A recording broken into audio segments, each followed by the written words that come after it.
संदेश के माध्यम से। तो प्रिय, आप अपने बाबा का संदेश पूरा सुने, अपने बाबा का आशीर्वाद प्राप्त करें, स्नेह प्राप्त करें, और बाबा आपको बहुत सारी ब्लेसिंग इस संदेश के माध्यम से देते हैं। तो इस संदेश को सुने और बाबा की ब्लेसिंग को प्राप्त जरूर करें। हिम्मत का जोड़ हो तो कोई भी बाधा टिक नहीं सकती मेरे प्रिय।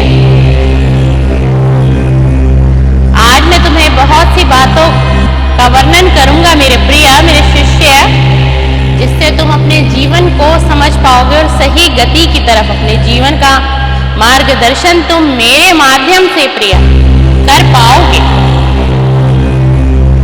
हम अपनी दुर्गति, दुर्दशा और भटकाव की जिम्मेदारी दूसरों पर फेंक कर अपने लायक झूठा संतोष पा सकते हैं प्रिय, लेकिन उलझन और समस्या का समाधान नहीं होगा। संतोष और समाधान देने वाली सच्चाई यह है प्रिय कि हम अपने लिए खुद ही जिम्मेदार हैं। आज जो हमारी स्थिति हमारे जीवन में बनी हुई है, हम इसके लिए खुद ही स्वयं से जिम्मेदार हैं। आज हम जिस भी लिए अच्छी बुरी स्थिति में खड़े हैं, वह हमारे अपने ही पिछले अच्छे बुरे कर्मों का फल है प्रिय। यह तुम्हें समझना होगा, और तुम जानते भी हो कि कुछ कर्मों का लेन देन भी तुम्हारे जीवन से ताल्लुकात रखता है। इससे यह भी स्पष्ट है कि कल हम जो कुछ भी होंगे वह हमारे आज के शुभ या शुभ कर्मों का फल होगा प्रिय। इसलिए कहते हैं मनुष्य खुद ही अपने भाग्य को बनाने या बिगाड़ने वाला है। उसका भाग्य उसके अपने हाथ में है प्रिय। मन ही मनुष्य के बंधन और मोक्ष का कारण है। बिगड़े हुए मन से बड़ा दुश्मन कोई और नहीं है प्रिय। इसी तरह सुधरे हुए मन से बड़ा सच्चा दोस्त दूसरा कोई भी नहीं है प्रिय, कोई भी नहीं है। तुम्हें यह जानना अपने जीवन में अत्यंत आवश्यक है। यह भी स्पष्ट है कि मनुष्य को अपना उद्धार खुद ही करना होगा। भगवान बुद्ध भी इसी बात को कहते हैं, अपो दीपो भव के रूप में समझाते हैं। एक वर्णन करते हैं कि मकड़ी की तरह उसको अपना फैलाया जंजाल खुद ही समेटना होगा।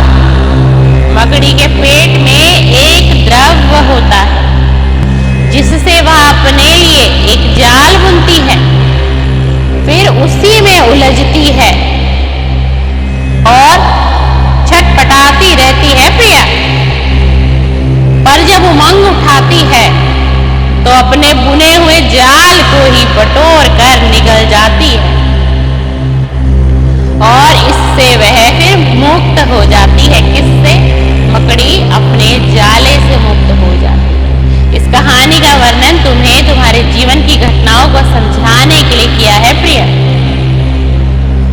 ईश्वरीय सहायता तो हर समय मनुष्य के साथ रहती है, पर वह तभी काम करती है जब मनुष्य पहले अपनी सहायता स्वयं करता है प्रिय। निकम्मे, आलसी और काम चोरों को तो वह भी अपने भाग्य पर गलने सड़ने के लिए छोड़ देती है। आदमी यदि सोच ले तो ऐसा कुछ भी नहीं है जो वह ना कर सके प्रिय।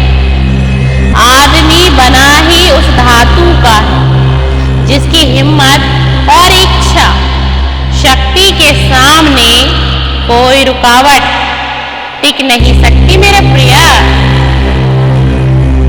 मैं तुम्हारा बाबा संदेश में तुम्हें बहुत सी चीजों से अवगत करा रहा हूं और आगे भी तुम मेरे संदेश को ध्यान पूर्वक सुनना मेरे प्रिय। वह अपने हाथ से गिरने के लिए खाई खोदता है और चाहे तो उन्हीं हाथों से उठने के लिए सीढ़ियों वाला रास्ता भी बना सकता है। मनुष्य अपने भाग्य को बनाने संवारने वाला है। अपनी गिरी हुई हालात से मुक्ति पाने और अपने को सुख शांति वाले सही रास्ते पर चलाने की बेचैनी जाग उठे तो सुधरने में देर नहीं लगती प्रिया। तब उस भटकन से मुक्ति मिल जाती है जो शरीर को ही अपना सब कुछ मान बैठती है।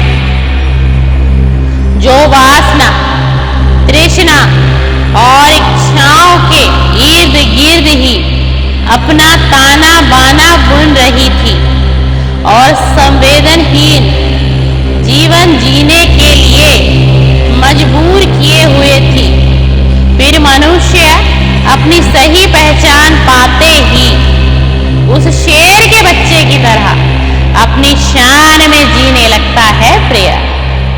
जो गलती से जन्म लेते ही भेड़ के झुंड में जा मिला था और बड़े होने पर भी खुद को भेड़ का बच्चा ही मान बैठता है। भेड़ों के झुंड में शेर के बच्चे को देखकर बड़े शेर को हैरानी होती है प्रिय। उसे पकड़कर पानी में उसकी शक्ल को दिखाकर समझाता है कि तुम भेड़ नहीं शेर के बच्चे हो। बस यही समझ आते ही शेर का बच्चा दहाड़ मारता है और फिर शेर की तरह शान से जीने लगता है प्रिय। हर समझदार आदमी को अपनी जिंदगी की सुख शांति और प्रगति के लिए अपनी स्थिति परिस्थिति पर गहनता के साथ विचार करना चाहिए और उसी के अनुसार कार्य करना चाहिए ताकि वह अपने को बर्बादी से बचाकर जीवन को किसी नेक रास्ते पर लगा सके मेरे प्रिय।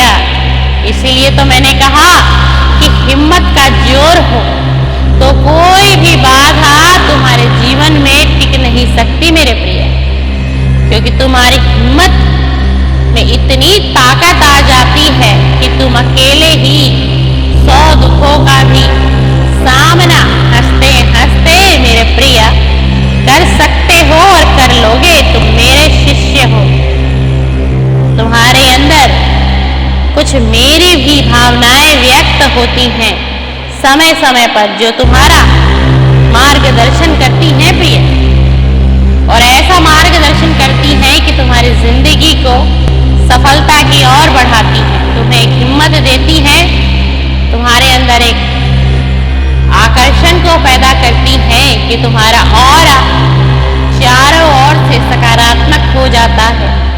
तुम जिस किसी भी व्यक्ति के संपर्क में आते हो वह व्यक्ति अपने आप को तुम्हें सौंप देता है, अपने कार्यों को सौंप देता है और वो कहता है कि तुम जैसा उचित समझो तुम वैसा कार्य मेरे लिए कर दो।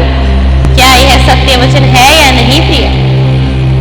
मैं तुम्हारा बाबा आज तुम्हें बहुत सारा आशीर्वाद देकर जा रहा हूँ, तुम्हारे साथ साथ तुम्हारे कुटुंब को भी आशीर्वाद देके जा रहा हूँ। हमेशा खुश रहो। सीताराम।